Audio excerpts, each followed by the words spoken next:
Okay, we are ready for day 2 of section 5.2, and this is doing something that we have not done before. It is verifying trigonometric identities.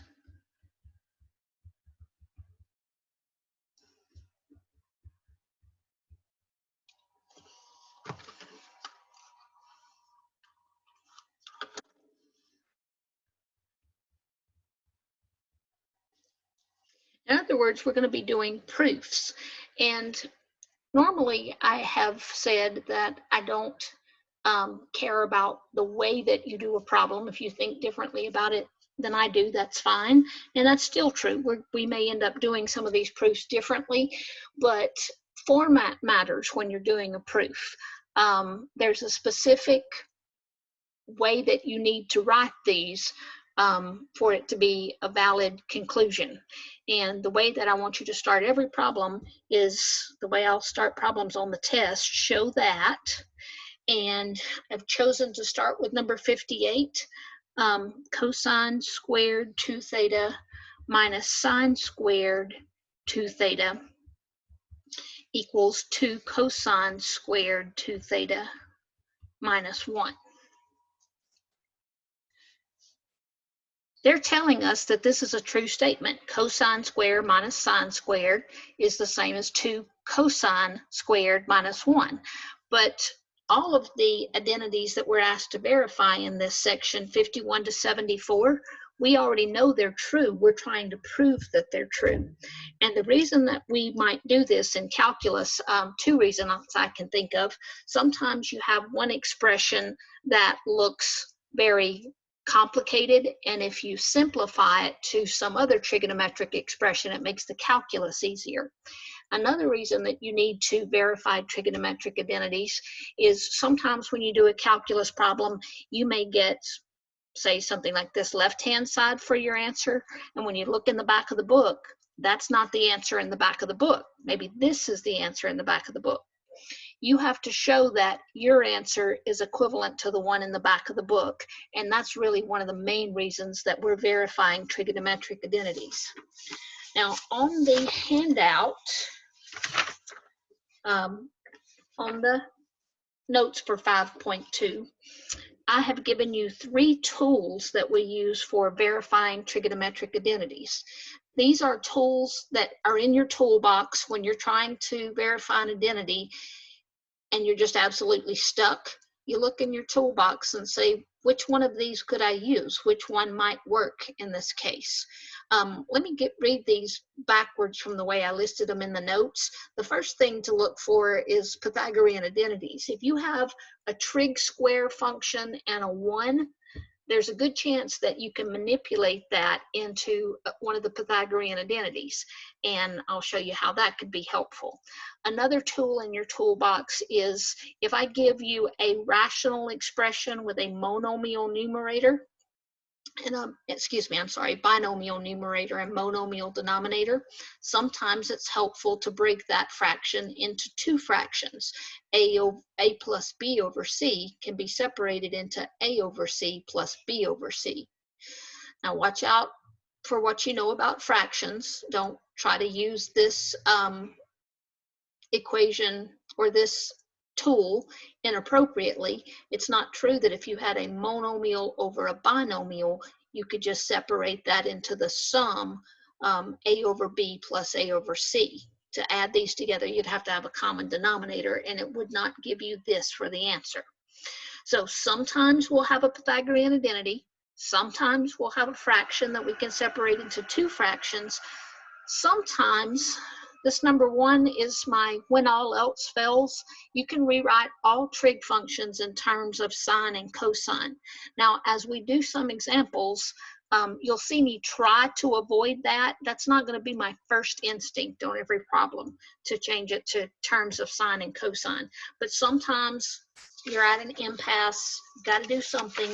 You can write everything in terms of sine and cosine.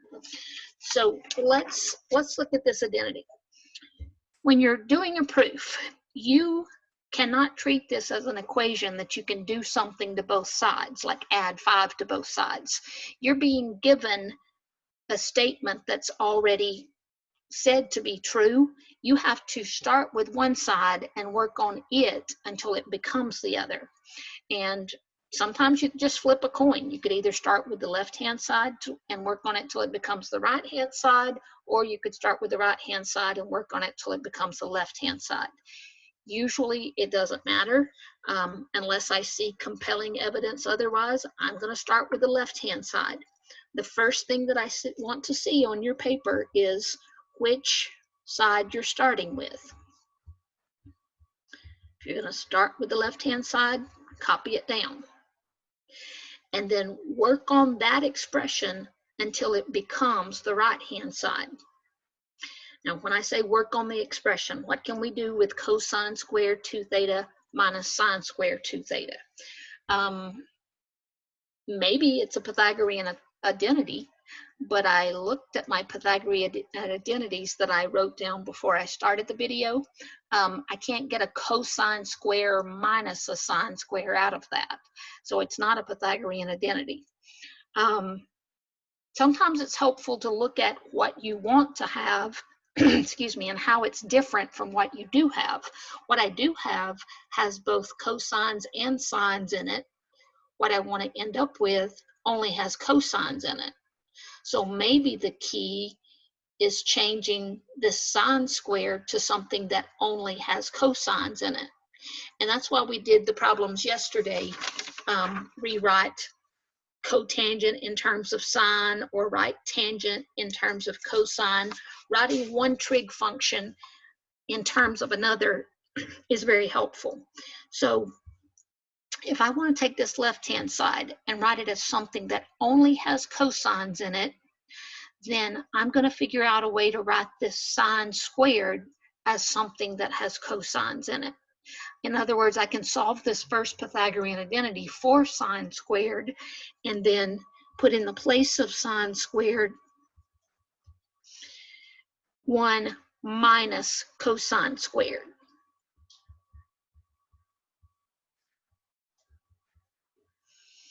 And since I'm substituting a binomial in place of a monomial, I have to have that in parentheses until I distribute that negative completely. When I do distribute that negative completely,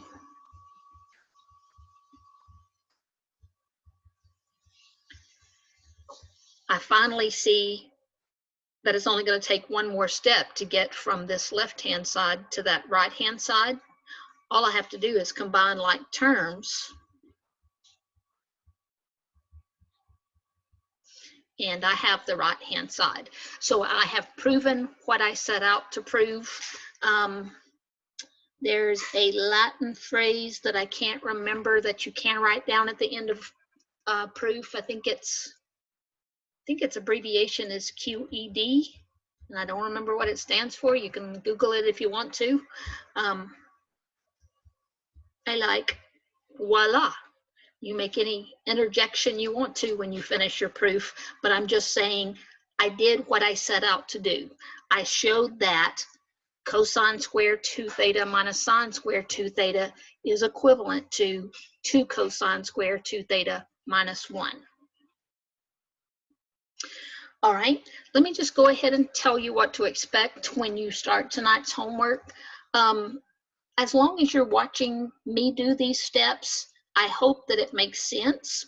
I hope that you're following along and going, yeah, I see why you can put 1 minus cosine square in place of sine squared.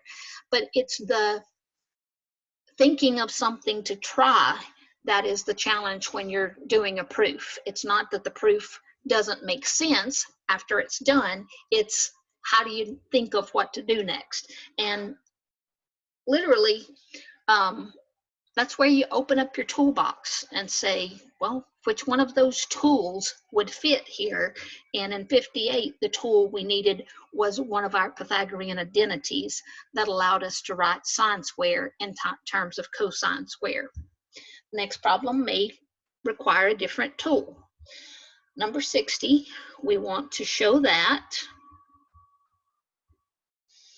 tangent theta plus cotangent theta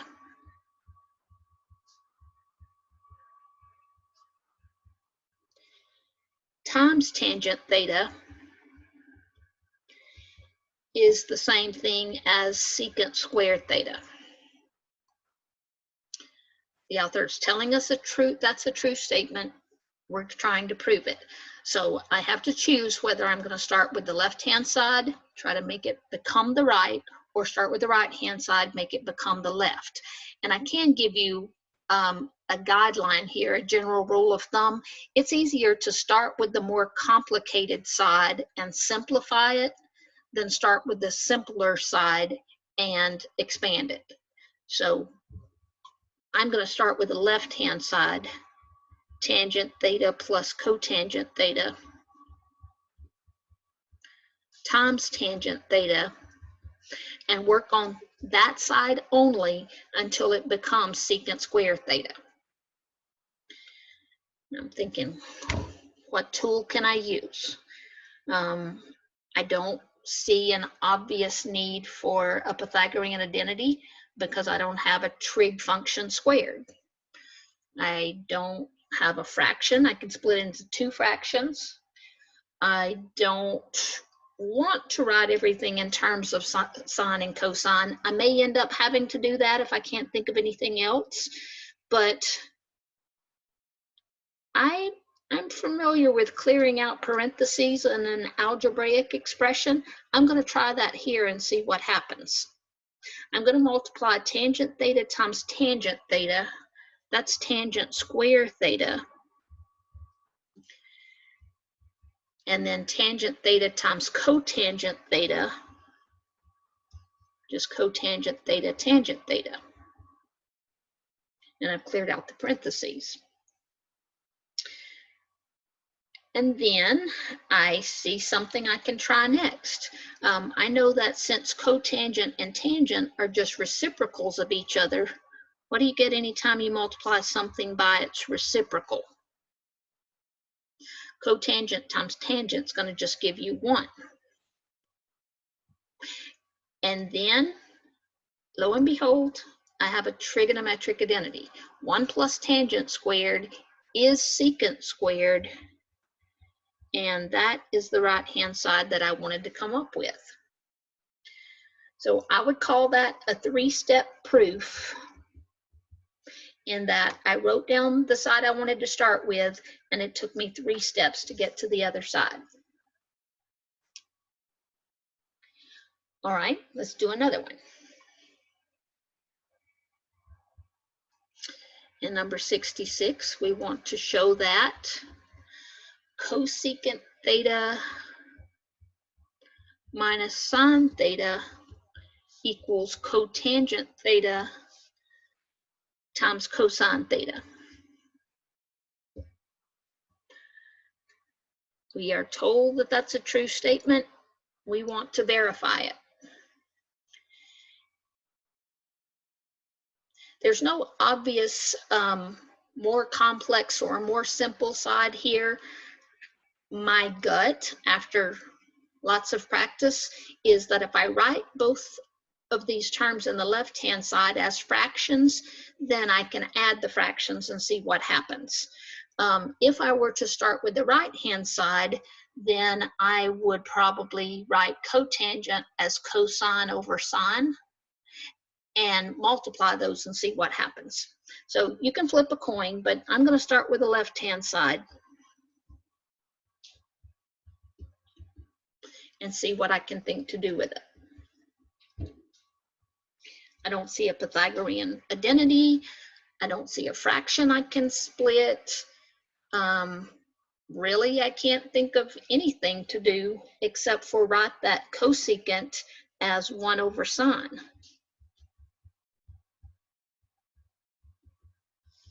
In a proof, you can only do one thing in each step. If you could do 10 things at once, or even 5 things at once, you could just write does the whole proof, because you could see how to get from here to here in just one step.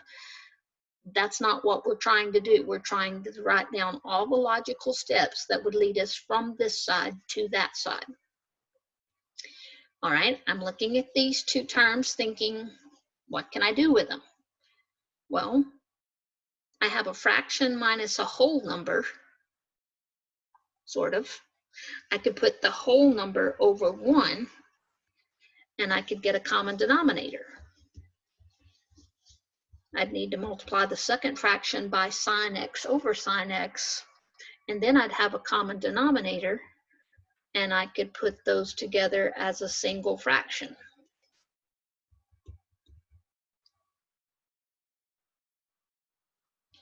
Now, I don't feel any closer to this than I was in the previous step, but when you're doing proofs, you just have to try something. You can't sit there staring at it until a light comes on and you just know that they're equivalent. So try something. What can we try now? I could separate that into two fractions. I could write it as 1 over x, or sine x, minus sine square x over sine x. And I see people do this often, but that's just going back uphill. That's what we had on the line before. I don't want to go back to what I had on the line before. I need to think of something else to do. So looking at my toolbox, I'm thinking that may be a Pythagorean identity. From this first Pythagorean identity, is there any way that I could get a 1 minus sine square out of it? Sure, I could. I'd have a 1 minus sine squared. I could put cosine squared in the place of that. So I wonder what would happen on the left-hand side if I put cosine square in the place of 1 minus sine square. It's still not obvious to me how that is equivalent to this right-hand side. But I think I see how I could get it now. This is a plain old cosine times a cotangent. So I'm thinking, if I pull the plain old cosine out of that fraction, what would be left so that this line would be equivalent to the line above it? That second factor would have to be cosine x over sine x. We're checking every line to make sure it's equivalent to the line above it. Sure enough, if I multiplied those two expressions, I'd have the line above it. And then finally, I see cosine x over sine x is tangent x. Oh, I don't know when my thetas changed to x. I didn't mean them to, but it'd be a whole lot easier to change the original problem than to change all those x's back to thetas. So I'm kind of going to be lazy and sneaky and do that.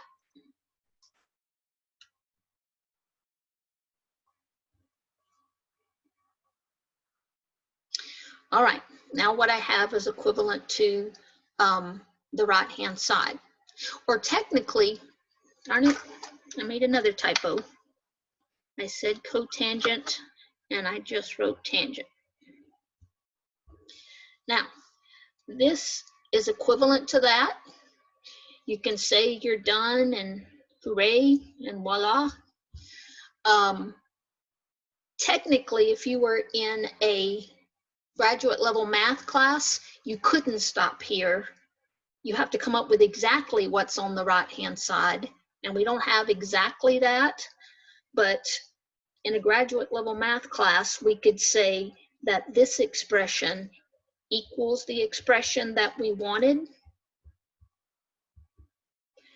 What property of real numbers tells us order doesn't matter when you multiply? You can write cosine x cotangent x as cotangent x times cosine x.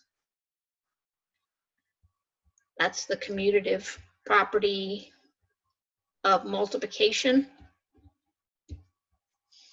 But you don't have to do that in a freshman level pre-calculus class. If you had stopped right here, that would have been absolutely fine. I can see that that is equivalent to that. All right. It's really more beneficial to you to try these problems yourself than to watch me do infinitely many of them.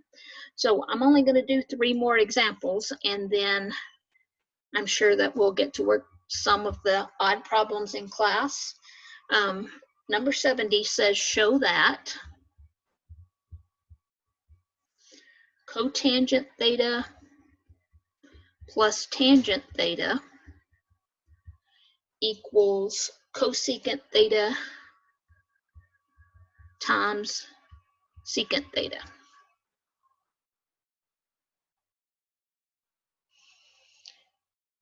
This is similar to number 66 in that in number 66, I was trying to write a difference as a product, and in number 70, I'm trying to write a sum as a product. So I expect them to look kind of similar. First, I'm going to write down the side that I'm starting with. And then I'm going to figure out all the sneaky stuff I can do with it until I end up with this. So look in your toolbox. Is there any way you can get a Pythagorean identity out of that? Without some squares, I don't think so. That's not a single fraction that you can split. You could write everything in terms of sine and cosine. You could write this cosine over sine plus sine over cosine, and that's absolutely okay if you do. I see one thing that may be a tiny bit simpler, since I can write cotangent in terms of tangent. I think I'll do that, and maybe I won't have to go all the way back to sine and cosine. I just wrote cotangent as 1 over tangent. And then, like I did in 66, maybe I could get a common denominator and see what happened. I could put that tangent over 1 and multiply it by tangent theta over tangent theta so that I have a common denominator. Then I could combine that into a single fraction, 1 plus tangent square theta over tangent theta.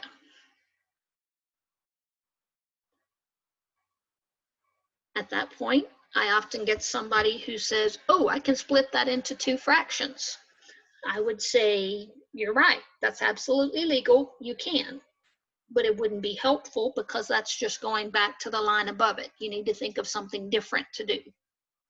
And now that I have a 1 and a trig function squared, I suspect that that might be a Pythagorean identity. If you look back at those, 1 plus tangent squared equals secant squared.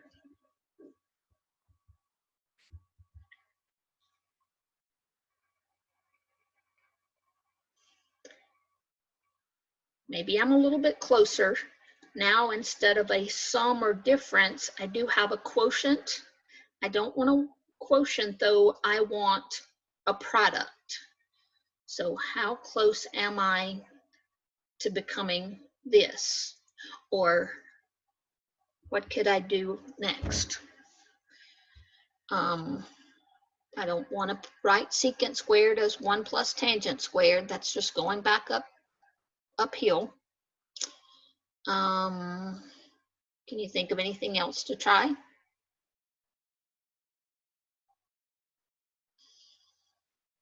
When you can't think of anything else to try, maybe this is the time to rewrite everything in terms of sine and cosine. That secant squared is 1 over cosine squared, and that is divided by tangent. Tangent is sine over cosine.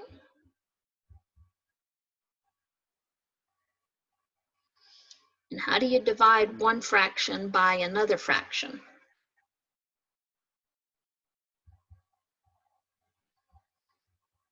You multiply by the second fraction. Or sorry, the reciprocal of the second fraction.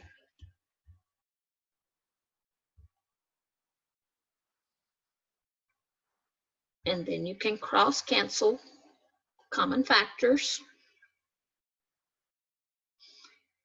and look at what you have left.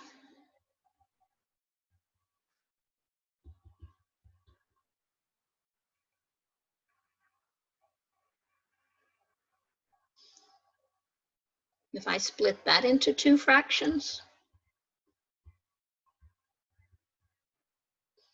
again, making sure every step of the way that that's equivalent to the line above it. But now I have what I wanted to have. 1 over cosine is secant, and 1 over sine is cosecant. Now, this is the longest proof we've had so far. It took several steps, and honestly, you may be able to skip a step or two, but you can't take a giant leap of faith in a proof. You can't say, well, this equals that without showing me why this equals that. You have to put in your steps. It's okay to stop here because this is not a graduate class. You don't have to write, oh, that's the same thing as cosecant times secant by the commutative property of multiplication. I'll save that in case you want to be a abstract math major, but for us, that's good enough. I can see that I have proven cotangent plus tangent is equivalent to cosecant times secant. All right, I have two more. 72, we want to show that 1 plus cosine squared 3 theta over sine squared 3 theta equals 2 cosecant squared 3 theta minus 1.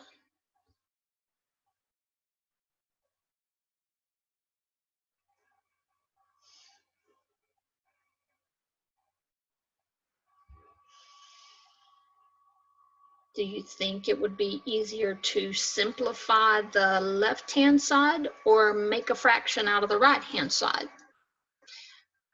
Honestly, it's probably about the same level of difficulty either way. If you start with the right-hand side, you can write this first term as 2 over sine squared, and then you can get a common denominator, and maybe you'll end up with this. I think for myself, it'd be a little bit easier to start with the left-hand side. So I'm going to copy it down.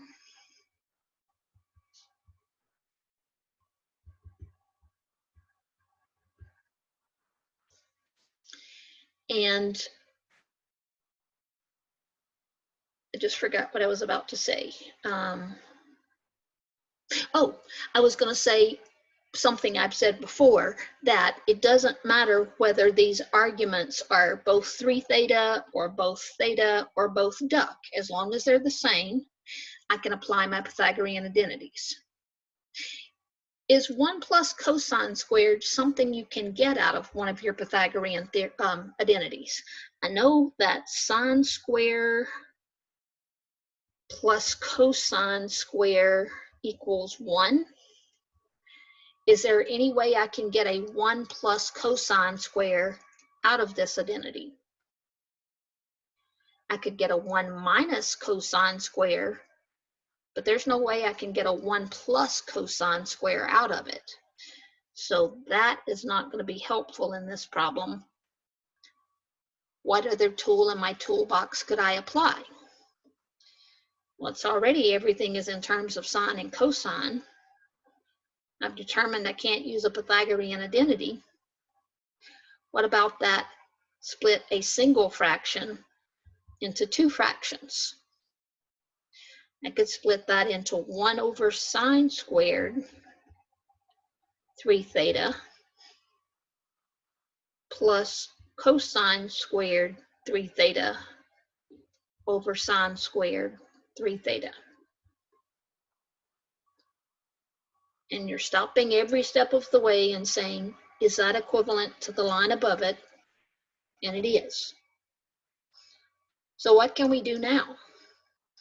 Keep glancing back up at what you're going for and think, what can I do to this that will get me moving in that direction? Or sometimes I can't even tell that it's moving in the right direction. I just think, what can I do to that?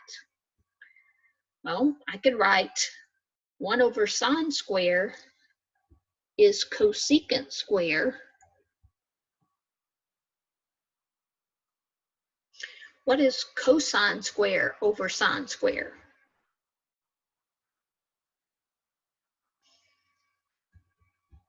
That's cotangent square.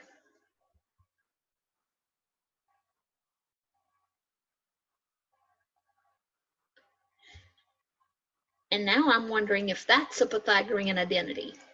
I know I have a Pythagorean identity with cosecant and cotangent in it. It's 1 plus cotangent squared equals cosecant squared. Is there any way I could get a cosecant squared plus cotangent squared out of that identity? I could get a cosecant squared minus a cotangent squared, but not plus. Again, keep looking at what we're going for. We're going for something that only has cosecants in it. One of my terms is already cosecant. Is there a way I could write this second term in terms of cosecant? Something that I could put in the place of cotangent squared. Cotangent squared is cosecant squared minus 1. I'm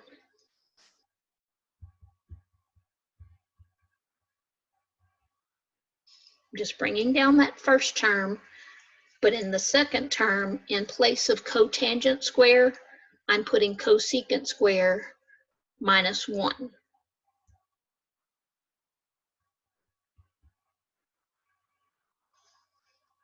Then I finally see how close I am to what I wanted. All I need to do is combine like terms, and I'll have it. I'm going to keep saying this because I think if you're normal, you're going to experience some frustration when you're trying this homework for the first time. If it looks easy when I'm doing it, then I'm doing a good job. That doesn't mean it's going to look easy when you try it. The hardest thing is looking at an expression and going, what can I do with that? What's something legal that I can do? Even if I can't see that it's taking me in the right direction, I have to try something or I'll stare a hole in my paper. All right, last one of these. 74, just when you thought it couldn't get any worse. I want to show that the log of tangent theta equals the log of sine theta minus the log of cosine theta. Log of tangent theta. That's about as ugly as math gets, or as pretty as math gets, depending on how you like complex expressions. Do you think it would be easier to expand this left-hand side or simplify this right-hand side? It doesn't matter. You can do either one. But I'm of the opinion usually it's easier to simplify the complex looking side. So I'm going to start with the right-hand side here.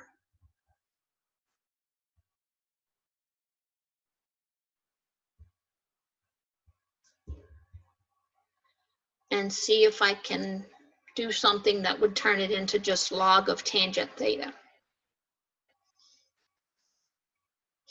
pretty sure this doesn't have anything to do with the Pythagorean identity. It's already in terms of sine and cosine. It's not a single fraction that I can split.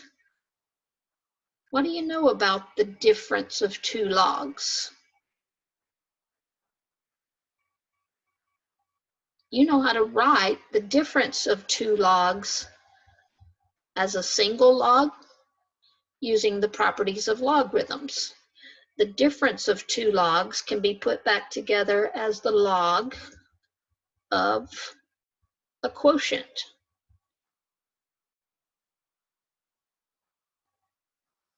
And guess what sine over cosine is?